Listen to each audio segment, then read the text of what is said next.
you keep saying to yourself, well, this will never happen for me, I can't do it, this will never happen, then you're not probably gonna put the actions to it. But if you tell yourself, this is where I wanna go and I can do it, then you actually have hope in the situation, really empower those actions for change.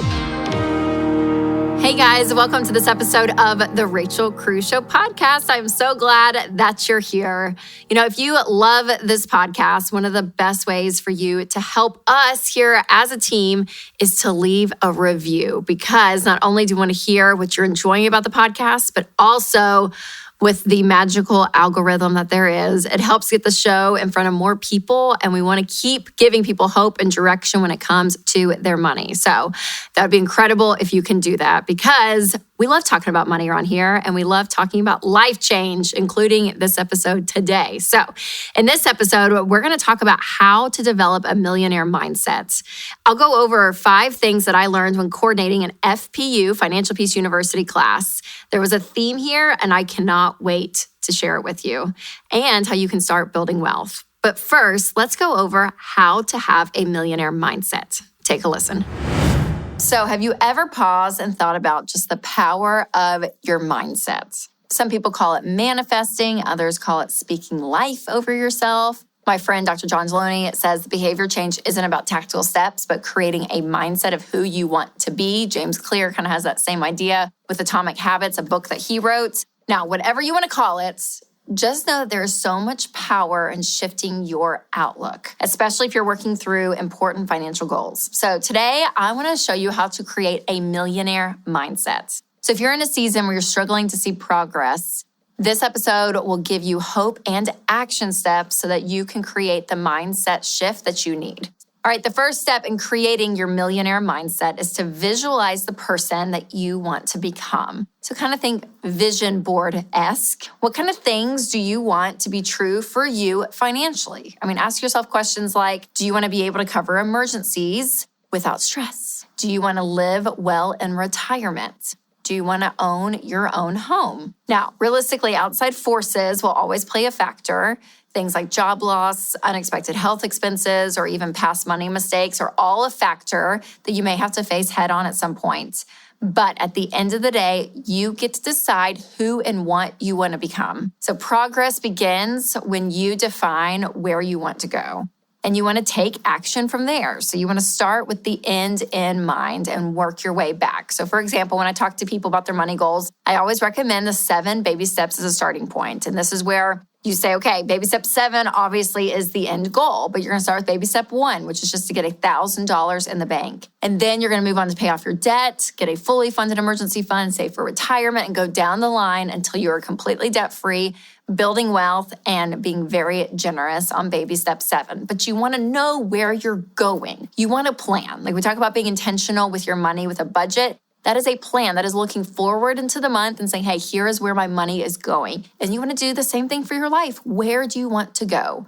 Who do you want to become? All right, the second thing in creating a millionaire mindset is to know yourself so that you can know your money. So now that you envisioned on where you're going, I want you to take a look at where you are right now. I wrote about this in my book, Know Yourself, Know Your Money. And what's really key is understanding why you're doing the things you're doing with money. So if you want to change your money habits, if you want to change your money outcome, you have to understand why you're doing all of this in the first place. And that may be from looking at, your childhood and how you grew up. Was money talked about? Was it not talked about? Was money a stressful point in your household growing up? Was it something that just was never even mentioned? You didn't feel anything when it comes to it because there was nothing attached to money. And so you went off on your own as an adult with no direction. Going back to understanding, okay, this is how I grew up, which may be why I do the things I do with money. It can be that. It can be your money fears. What are your fears around money? How is that motivating you? What are your dreams? Like we were talking about, what are your goals? And maybe even just looking at some of your tendencies. So again, looking at some observation about your tendencies is really key. Are you a spender or are you a saver? Are you a nerd or are you a free spirit? Do you like experiences or things?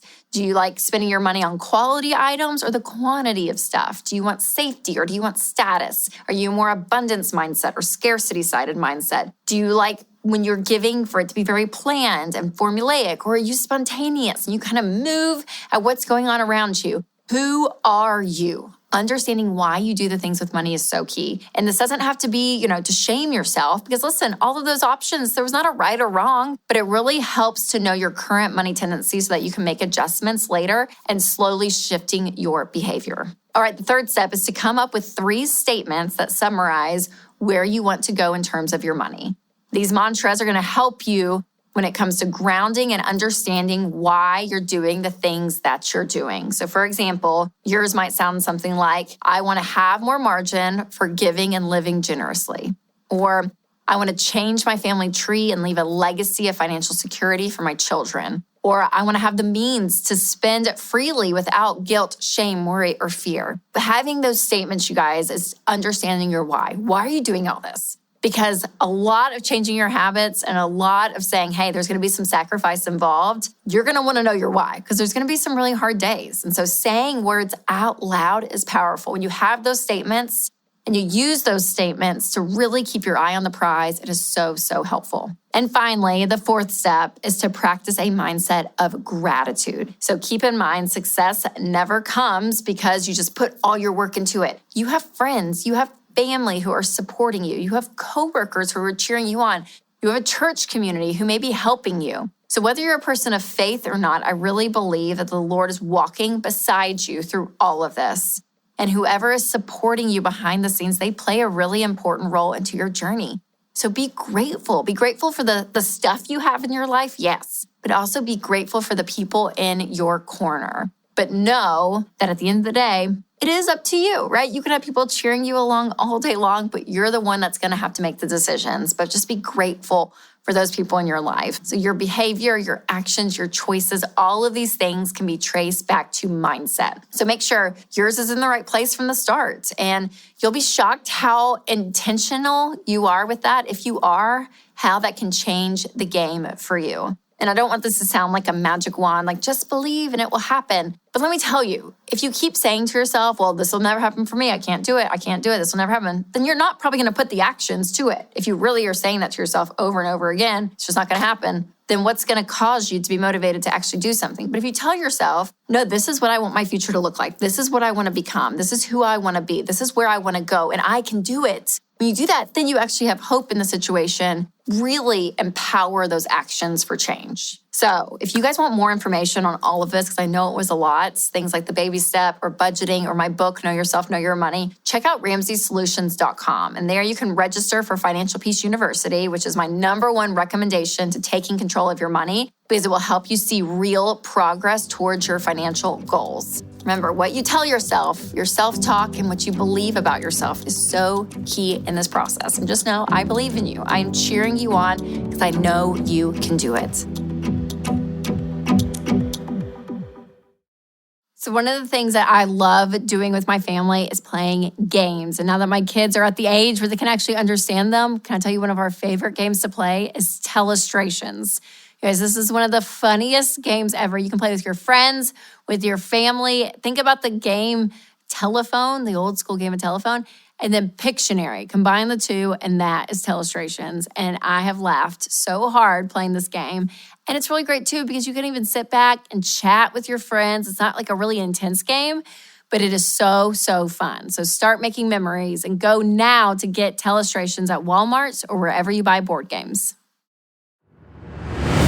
So I recently had the opportunity to lead a personal finance course, aka FPU, Financial Peace University. And it was so fun. And it was just so fascinating to sit with a group of people and talk to them about their money and changing money habits and what it looks like to get on the baby steps. So I really had a front row seat to all the real life challenges that were keeping people from taking control of their money and building wealth. And I definitely noticed a few trends. So today I'm going to talk about the top 5 mistakes I was seeing people make with their money. And I'll show you how to avoid those same mistakes. Or if you've already made some of these choices, I'll help you get unstuck so that you can start making progress towards your financial goals. So if you're not familiar, Financial Peace University, or FPU, is a 9-lesson personal finance course that teaches you step-by-step how to prioritize and achieve your money goals. And as I was teaching this course, I've been able to witness some amazing progress when it comes to people and their money. But I also noticed some patterns, some mistakes, you can say. So let's talk through some of these. So the first common money mistake that I've seen when it comes to money is that people continue to invest in retirement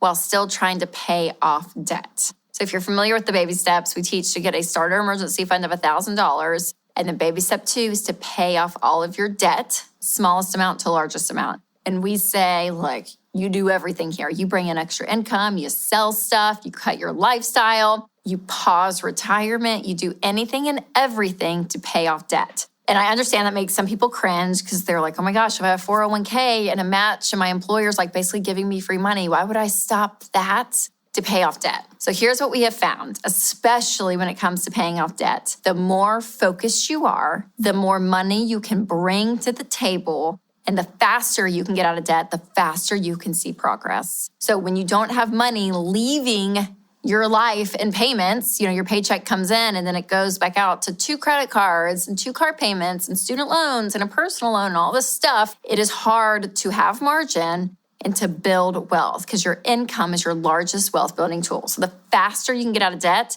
the more your income is yours to go and do things like save or put money in retirement, all of that. So we have found if you pause retirement, pay off all of your debt, get an emergency fund in place, then press play and fund 15% of your income into retirement, you will be in a great place, okay? So the more focused you are on paying off debt, the faster you're going to see progress. So again, I know it makes you guys cringe, some of y'all, but I'm telling you, the more focused you can be towards paying off that debt, the better off you're gonna be. The second money mistake is not wanting to cut up the credit cards. Okay, so this came, I think, in lesson 1 or 2. And it was so funny because we were like, hey, you guys, we're going to get out of debt. And in order to get out of debt, you got to stop going into debt. So how do we eliminate some of this? And some of the easiest way to do it there on the spot is to get rid of your credit cards and to say, you know what? I'm not using credit cards anymore. I'm going to use a debit card. I'm going to use my own money to do life and not use the bank's money. And right then and there, people were like raising their hand via Zoom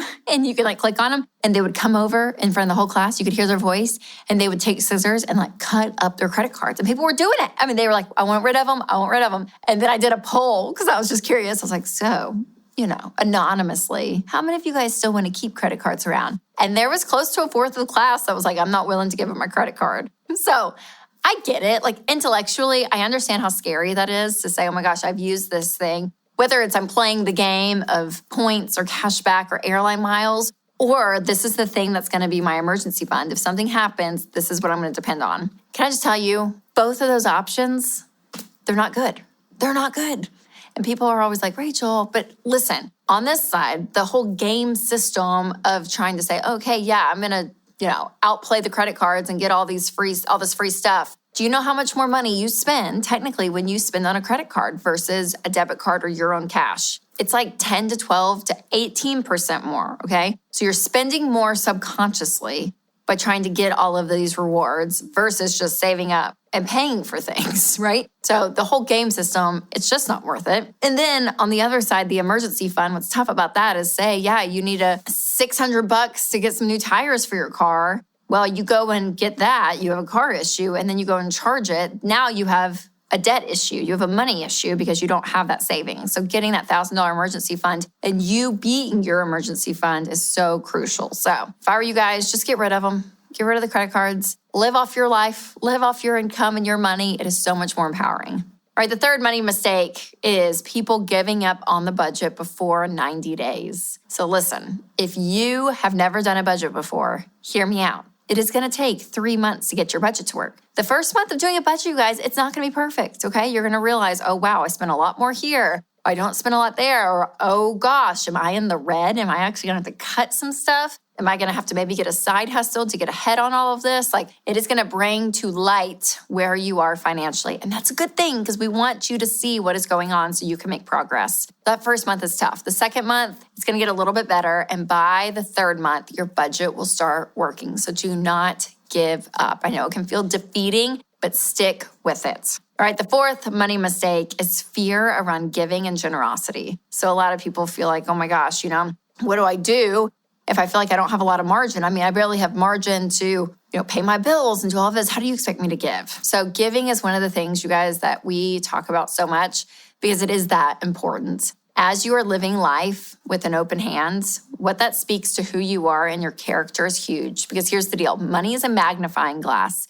It's going to make you more of what you already are. So our goal for you is to become debt-free, to be building wealth, to be stress-free, to have margin, all of that. So as you start to have more money, more of who you are is exposed. And so being a person that says, hey, I'm going to be looking at the needs of others. I'm going to live life with an open hand and practice that sense of generosity. If you're doing that when your budget is tight, you're going to be able to do that when you have a lot. And some people think, well, if I just had more money, I would give. But let me just tell you, it is more of a heart issue than a math issue. So be giving a little until you can give a lot.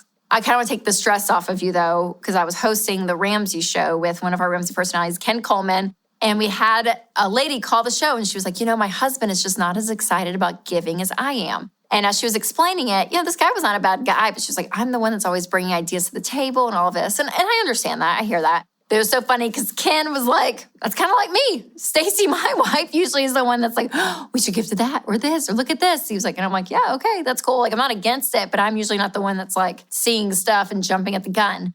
So if that's you and giving isn't one of these things that you're like, oh yeah, I'm just constantly thinking about it all the time and what I can do, that's okay. That's okay. But just being in a rhythm and a practice and a habit of giving, I think is what's key. All right, finally, the fifth common mistake I saw when trying to work the 7 baby steps is doing it alone without your spouse if you are married. Okay, so this is a really tough one because this is one you technically can't control. You can't control your spouse to do what you want them to do, right? If you haven't learned that yet, then I just saved you some therapy because that is the truth. You can't make someone do something. You can't control them. But here's the deal. When it comes to your money, especially if you're a household working together, it is very difficult to win when you're trying to pay off debt and someone else keeps bringing debt in, right? Like it's just a hard cycle. So what I would say is be working more on your marriage and you guys coming together and having the same value system and learning to work together even before the money. Now, if they're on board and they're like, yeah, maybe I'll do this. Okay. Then people say, oh my gosh, this changed our marriage because we actually started working together and we started talking more and communicating more. And it actually does an incredible thing for your marriage. So that's amazing.